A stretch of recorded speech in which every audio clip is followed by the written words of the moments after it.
He fought over 60 duels and never lost once. Not because he was the strongest, because he was the most prepared to be alone with his own mind under pressure. In feudal Japan, when the sword was both a weapon and a philosophy, when a samurai's worth was measured by how he performed in the moment that mattered most, Miyamoto Musashi walked a path that separated him from nearly every warrior of his era. He won his first duel at 13, his last at 60, and somewhere in the decades between those two fights, he wrote down what he had actually learned. Most people assume it was about fighting technique. It wasn't. Not primarily. In Musashi's Japan, the measure of a warrior was speed and technique. Train harder, master the forms, drill the movements until they're automatic. The assumption was that the body, made precise enough through repetition, would carry you through when things went wrong. The mind was almost an afterthought. Stay calm, people said, as if saying it made it possible. We have our own version of this.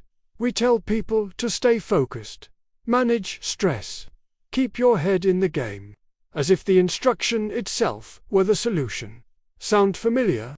What Musashi spent his entire life working out was that the mind is not a passenger that watches the body perform.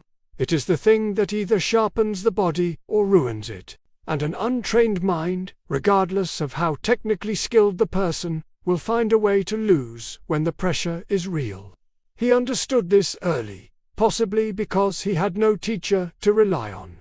He taught himself entirely.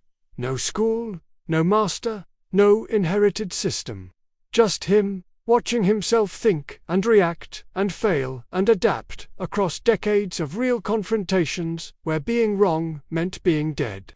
What he noticed was that most warriors lost before the fight started. Not physically, mentally. They walked into a duel carrying assumptions about how it would go.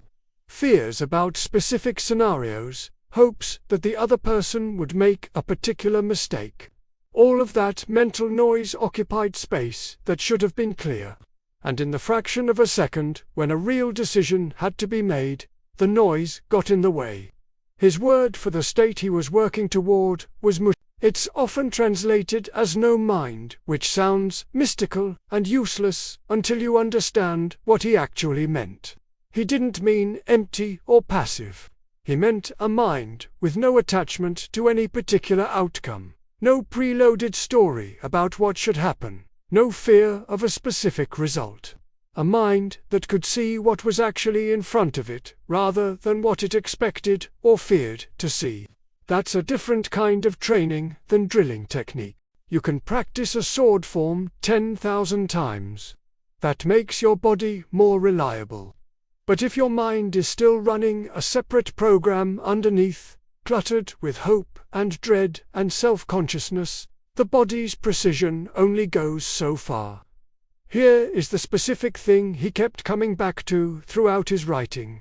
He said, most people think about their thinking at the wrong time. They reflect on past fights, past failures, past embarrassments, while standing in the present moment that requires their full attention. Or they project forward into imagined futures, rehearsing scenarios that may never come, while the actual situation in front of them unfolds without their full presence. The mind is almost never where the body is. He trained himself to notice when his mind left the present and to bring it back. Not with effort, with practice, the same way you train a muscle, except the muscle is attention itself. This is where it stops being about samurai and starts being about you. Think about the last time you performed poorly at something you are technically capable of doing. A presentation that went worse than your preparation warranted. A conversation that went sideways when you knew what you wanted to say. A decision made under pressure that you knew, even as you made it, wasn't your clearest thinking. You had the skill. Something else failed. That something else is what Musashi spent 60 years developing. Your mind under pressure defaults to its loudest habit.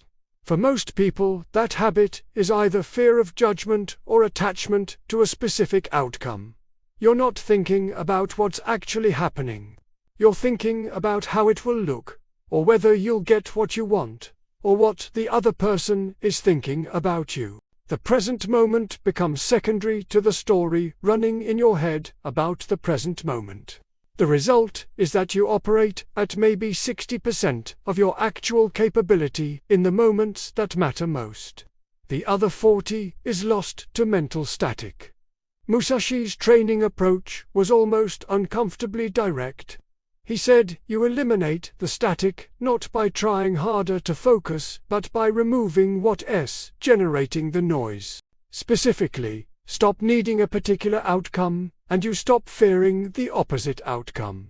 Stop needing to look capable, and you stop fearing looking incapable. The attachment and the fear are the same thing wearing different faces. This is genuinely hard. Not complicated, but hard. Because the attachment to outcomes feels like caring, and caring feels like virtue. The fear feels like taking things seriously. Giving both of those up, even temporarily, even just for the duration of a difficult conversation or a high-stakes moment, feels like giving up something important. What Musashi found is that you actually gain something in exchange. You gain access to your full capability without the interference. The fighter who doesn't need to win is, counterintuitively, more dangerous than the fighter who desperately needs to win. Because the one who needs to win is fighting two battles simultaneously. The one who doesn't need to win is only fighting one. The practical shape of this is something you can actually work with today. Before anything that matters to you. Anything where performance is real and outcomes are uncertain. Notice what story your mind is already running. What outcome are you attached to? What result are you afraid of? Name those things specifically, not vaguely. I need this to go well is vague. I need them to think I'm competent is specific. I'm afraid of silence in the room is specific. I'm afraid of losing the account is specific. Naming it doesn't eliminate it, but it moves it from the background where it operates invisibly to the foreground where you can see it. And what you can see, you can work with. Then, as specifically as you can, set it down. Not forever. Just for the duration of what you're about to do. You can pick it back up afterward. You can care about the outcome again once the moment is over. But inside the moment, the caring is interference. Musashi won 60 duels, in part because he was technically exceptional.